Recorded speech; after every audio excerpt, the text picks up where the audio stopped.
Hello, everybody, and thank you for tuning in to the weekly report.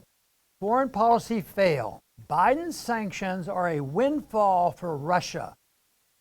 It's easy to see why. According to a new Harris poll, 71% of Americans said they do not want Joe Biden to run for re-election. As Americans face record gas prices and the highest inflation in 40 years, President Biden admits he could not care less. His administration is committed to fight a proxy war with Russia through Ukraine, and Americans just need to suck it up. Last week, a New York Times reporter asked Biden how long he expects Americans to pay record gasoline prices over his administration's Ukraine policy. As long as it takes, replied the president without hesitation.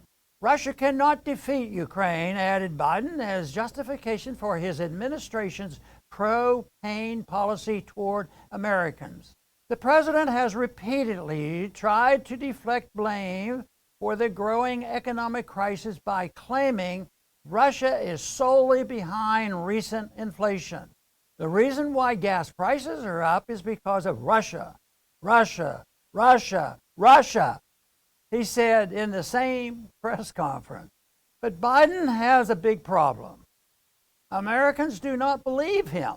According to a Rasmussen poll earlier in this month, only 11% of Americans believe Biden's claim that Russian President Vladimir Putin is to blame for high prices. When it comes to disdain for the average American hurt by higher prices, there is more than enough in the Biden administration to go around.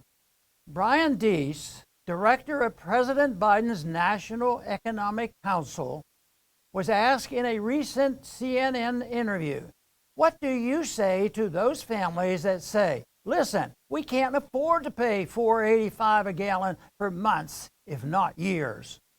His answer: "This is about the future of the liberal world order, and we have to stand firm." Has there ever been an administration more out of touch with the American people? If you ask working Americans whether they'd be happy to suffer poverty for the liberal world order, how many would say, "Well, that sounds like a great idea"? President Biden's attempts to bring down gasoline prices are bound to fail because he does not understand the problem. He can beg the Saudis to pump more oil. He can even threaten the U.S. oil companies, as he did in a tweet yesterday. He can buy and sell from the Strategic Petroleum Reserve in an attempt to give the impression that prices are lowering. None of it will work. The strangest part of this idea that Americans must suffer to hurt the Russians is that these policies aren't even hurting Russia. Only the contrary. Russia has seen record profits from its oil and gas exports since the beginning of the Ukraine war. According to a recent New York Times article, increasing global oil and gas prices have enabled Russia to finance its war on Ukraine.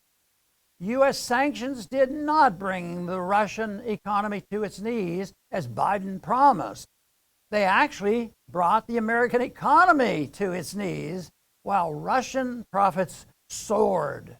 As Newsweek noted last week, Russian television pundits are joking that with the financial windfall Russia has seen since sanctions were imposed, Biden is, of course, our agent. Washington's bipartisan foreign policy of wasting trillions on endless wars overseas has finally come home. Biden is clearly out of touch, but there is plenty of blame to go around.